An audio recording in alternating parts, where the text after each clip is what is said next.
Assalamualaikum warahmatullahi wabarakatuh.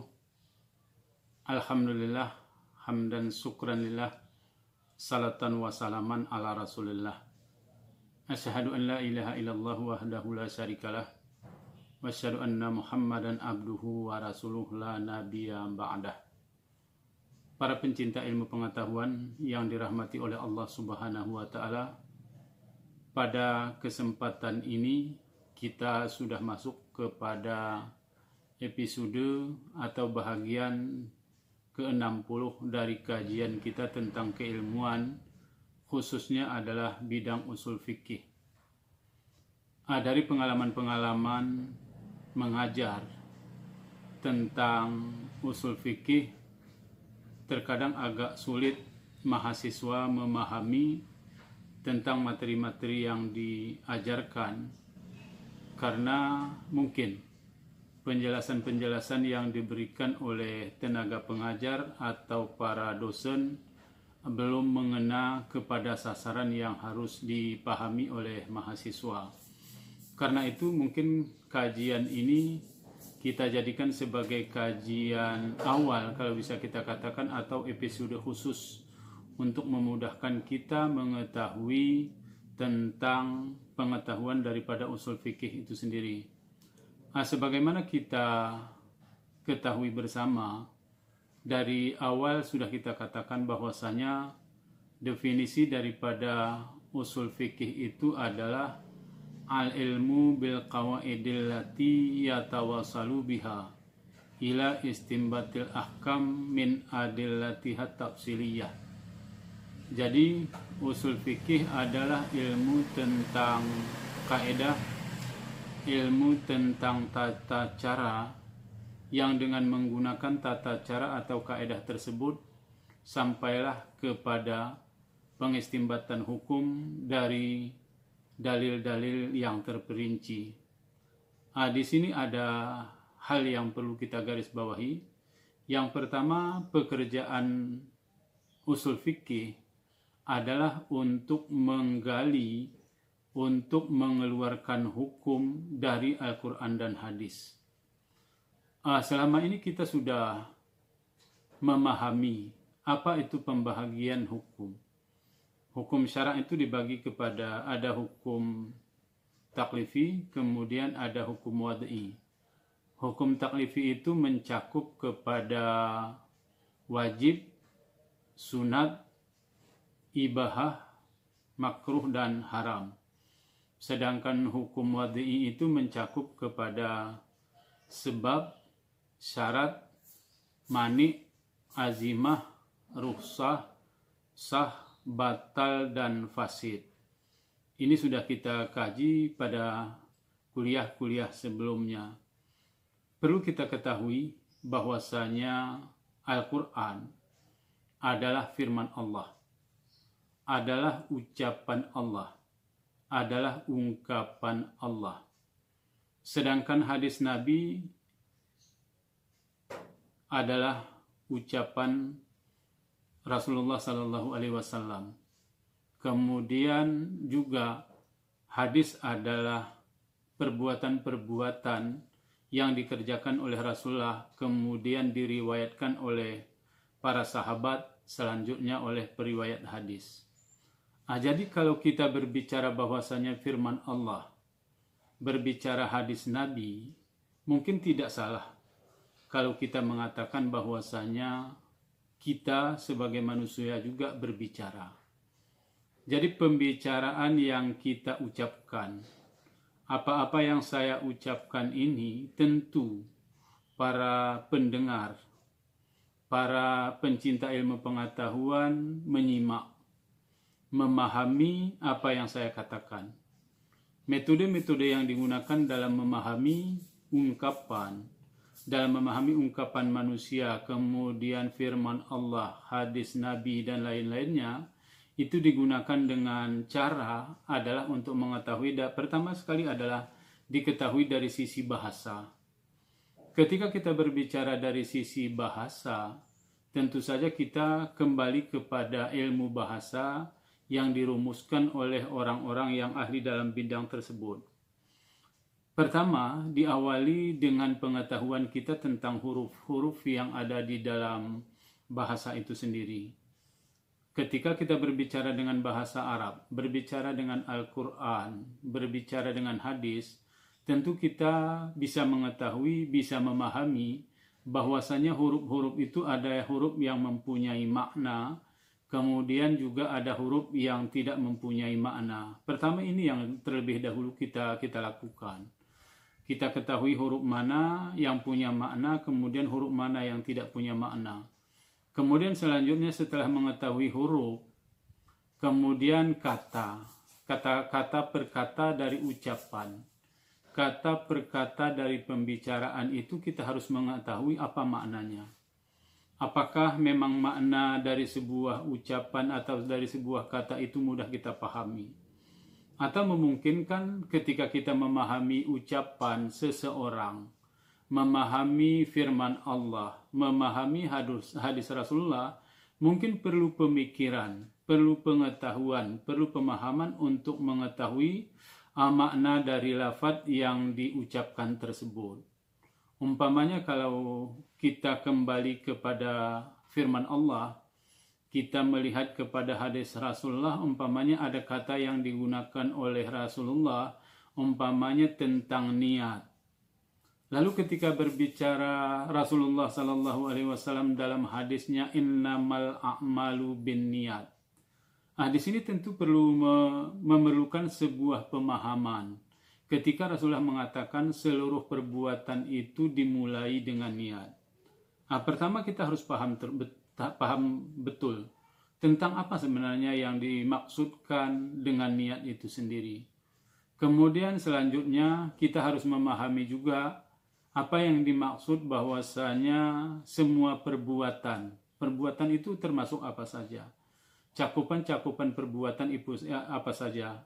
Apakah hanya perbuatan fisik? Di dalam kitab fikih ditambah satu lagi di samping perbuatan fisik itu adalah perbuatan hati.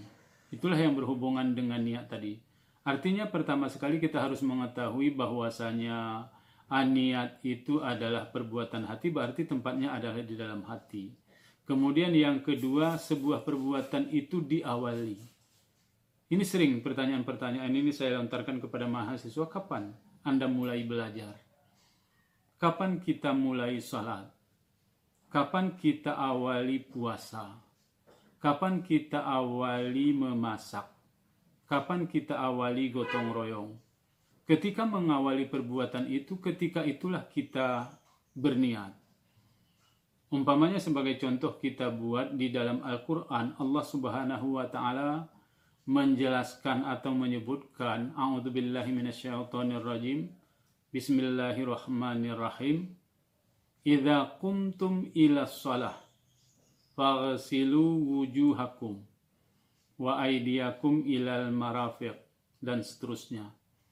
Dari firman Allah ini kita pahami bahwasanya Allah mengatakan bahwasanya apabila Anda hendak salat, idza kuntum ila salah, apabila kamu ingin melakukan salat, faghsilu wujuhakum, maka basuhlah muka. Dari sini kita pahami bahwasanya perbuatan wudhu itu dimulai dari membasuh muka. Karena perbuatan itu mulai dari membasuh muka, maka niatnya ketika kita membasuh muka. Bukan ketika kita membasuh tangan sampai pergelangan dan seterusnya, tidak. Tetapi ketika kita membasuh muka. Ini harus kita pahami dari ucapan apa yang dikatakan oleh Rasulullah tadi. Demikian juga dengan ayat-ayat Al-Quran. Setiap kata dari ayat Al-Quran itu harus dipahami. Sehingga memunculkan rumusan di kalangan ulama usul fikih adalah yang disebut dengan penalaran bayani. Atau sering disebut dengan turukul istimbat al-lughawiyah. Metode pengistimbatan hukum berlandaskan kaedah kebahasaan. Ini yang pertama harus kita pahami. Kemudian, apa sebenarnya yang dikatakan dengan hukum yang akan dikeluarkan oleh usul fikih daripada ayat Al-Quran atau hadis tersebut? Ulama mengatakan di dalam kaedah usulnya diantaranya seperti bisa kita pahami begini. Al-aslu fil amri lil wujub. Al-aslu fil amri lil wujub. Ini menunjukkan bahwasanya yang dikatakan dengan hukum itu adalah al-amru, adalah perintah. Di dalam perintah itu, kalau mungkin bahasa sederhana bisa saya katakan, adalah kesan. Ketika Allah menyuruh kita untuk salat, Allah mengatakan dengan tegas, aqimus shalah, tegas ucapannya. Lalu apa sebenarnya yang kita rasa dari ucapan Allah tersebut? Apakah kita masih merasa bahwasanya perintah itu masih bisa ditunda? Atau merasa bahwasanya perintah itu tidak harus kita kerjakan? Dari rasa itulah kita bisa memahami hukum. Sehingga ulama mengatakan bahwasanya perintah yang tegas itu menunjukkan kepada wajib. Umpamanya dipahami lagi wa'atuz zakah. Perintahnya itu, perintah yang diperintahkan oleh Allah itu kepada kita sebagai hambanya, dengan membaca ayat tersebut maka muncullah sebuah kesan di dalam diri kita bahwasanya tidak boleh main-main, kita harus mengerjakannya. Tidak boleh mengatakan tidak. Dari perintah itu sendiri. Artinya, bukan perintahnya sendiri, tetapi kesan. Kesan yang kita dapat dari perintah itu sendiri. Kesan yang kita dapat dari larangan itu sendiri. Artinya kita harus mempunyai rasa bahasa. Kita mempunyai rasa ketika Allah mengatakan umpamanya tentang wala taqrabus shalah. Jangan kamu mendekati salat. Lalu apa kesan yang terdapat di dalam kita ketika umpamanya kita sedang mabuk, ketika kita umpamanya sedang tidak pas pikiran kita sedang dalam keadaan secara mental tidak pas. Lalu kata Allah, ditakutkan ketika Anda membaca bacaan ayat-ayat dari Al-Quran itu akan membacanya dengan salah. Ketika membaca ayat-ayat Al-Quran itu kita membacanya dengan tidak tepat. Makanya orang yang mabuk itu dilarang untuk mendekati salat. Karena dikhawatirkan itu tadi. Dia salat tidak khusyuk. Kesan dari perintah itu tadi. Kalau umpamanya perintahnya diperintahkan secara tegas. Kalau perintahnya diperintahkan secara tegas memunculkan kesan wajib. Contoh lain sering saya ungkapkan kepada mahasiswa ketika seorang ibu memerintahkan kepada anaknya, "Nak, saya mau ke pasar, nanti tolong jemurkan kain." Atau ibu kita mengatakan, "Nak, saya mau pergi ke kantor, nanti tolong masakkan nasi." Apa kesan yang bisa kita ambil dari ungkapan itu? Banyak orang mengatakan, "Pak, itu kan perintah untuk menjemur kain. Pak, itu perintah untuk masak." Betul, itu adalah perintah. Lalu kesan yang kita ambil dari perintah itu apa? Apakah kita memang wajib untuk melakukan perintahnya? Atau memang kita masih bisa menundanya? Atau memang masih bisa kita tidak mengerjakan dari perintah tersebut?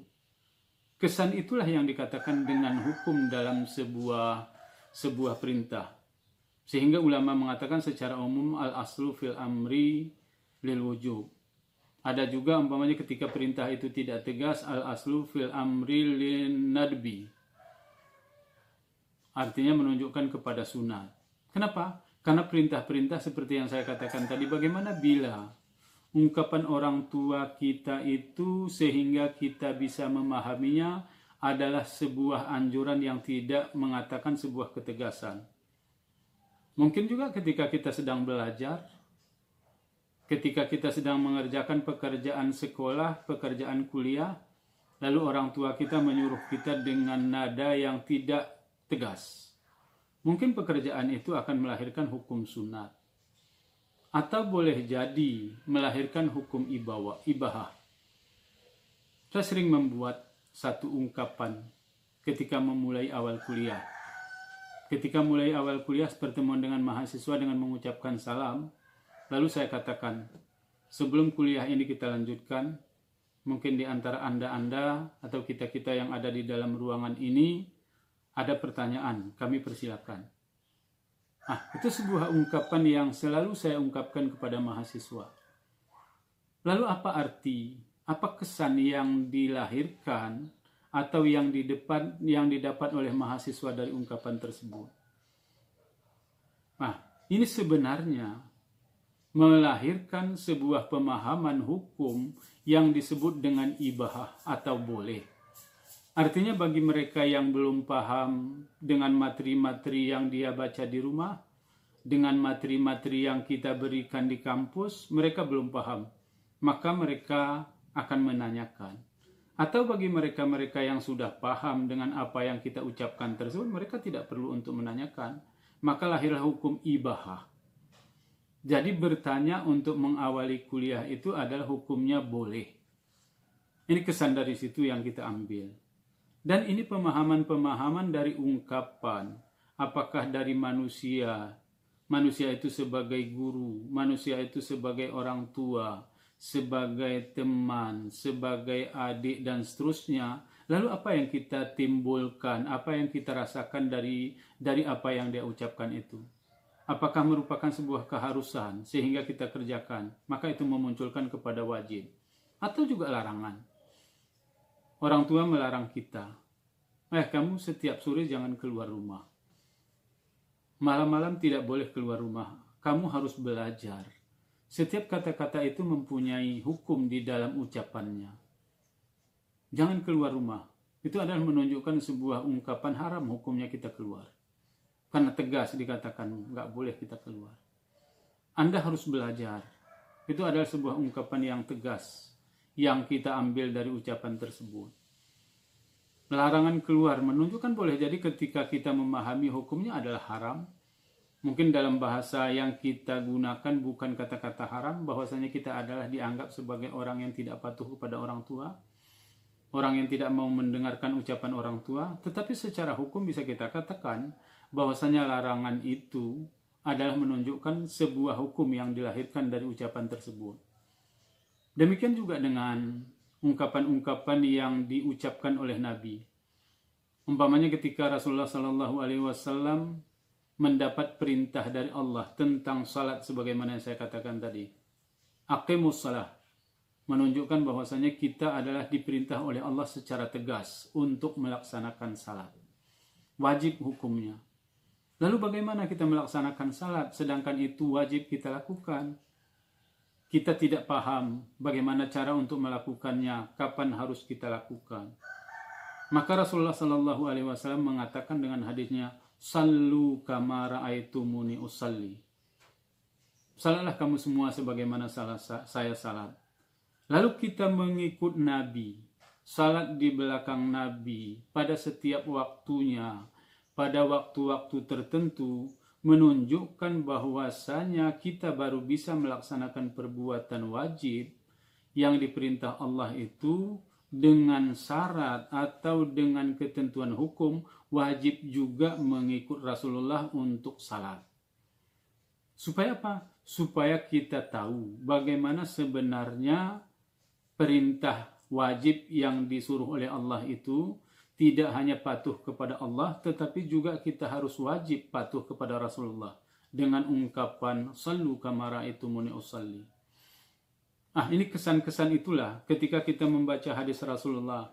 Satu hadis kita baca, lalu apa yang kita dapatkan kesan dari situ rasanya? Apakah sebuah perintah itu menunjukkan kepada wajib atau sunat? Atau sebuah ungkapan ibahah?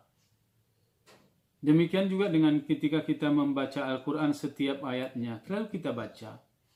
Ada perintah-perintah yang ada di dalam Al-Quran itu. Jangan terbayang itu adalah perintah.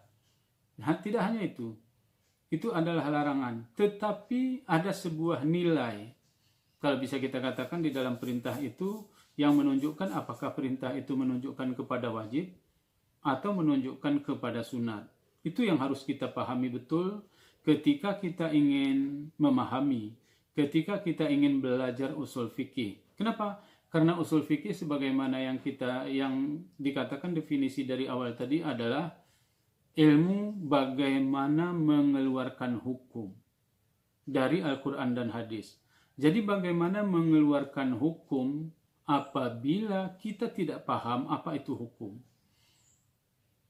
Sama dengan orang ketika orang tuanya menyuruh. Dia tidak tahu, tidak merasa bahwasanya sebuah perintah itu tegas atau tidak tegas, harus dia kerjakan atau tidak dikerjakan, sehingga memunculkan ketidakpatuhan. Kenapa? Karena dia tidak ada rasa di dalam dirinya tentang apa itu dari sebuah ungkapan itu sendiri. Sama dengan ketika Allah umpamanya menyuruh kita untuk melakukan bayar zakat, tetapi kita tidak merasa bahwasanya itu adalah sebuah ketegasan bagi kita. Ketika ada sebuah ungkapan bahwasanya kita harus melaksanakan haji, sama dengan umpamanya contoh yang paling sederhana. Ketika di masjid berkumandang azan, apakah ada kita punya rasa di dalam diri kita itu adalah sebuah panggilan yang harus kita hadiri? Atau apakah kita merasa bahwasanya itu adalah sebuah tanda kita akan melaksanakan salat yang merupakan kewajiban kita? Apa ada nggak itu kesan yang ada di dalam diri kita? Atau kita menganggap bahwasanya panggilan-panggilan itu adalah sebagai sebuah suara yang tidak punya kesan? Atau tidak bisa kita bedakan antara mana yang namanya azan untuk panggilan untuk salat atau dengan suara mic yang lainnya? Mungkin tidak memunculkan kesan, sehingga kita tidak mendapatkan hukum dari apa yang akan kita kerjakan. Inilah menjadi fenomena pada saat sekarang ini. Marilah kita berupaya untuk belajar, memahami apa yang diucapkan oleh orang. Marilah kita belajar kembali untuk melihat sikap orang, apakah orang itu harus kita pahami dari gerak-geriknya. Karena Nabi tidak hanya berbicara, tidak hanya mengucapkan dengan ungkapan, tetapi juga dengan sikap. Apakah kita bisa memahami ayat-ayat Al-Quran yang kita baca itu memunculkan kesan hukum apa terhadap kita? Ini mungkin perlu perenungan, perlu pemahaman kepada kita, sehingga untuk apa? Sehingga tidak sia-sia bahwasanya kita menganggap sebuah suara itu hanya lalu, sebuah firman Allah itu adalah hanya sebagai sebuah bacaan yang betul. Kalau kita memahaminya, membacanya walaupun tidak paham adalah memunculkan itu sebagai ibadah.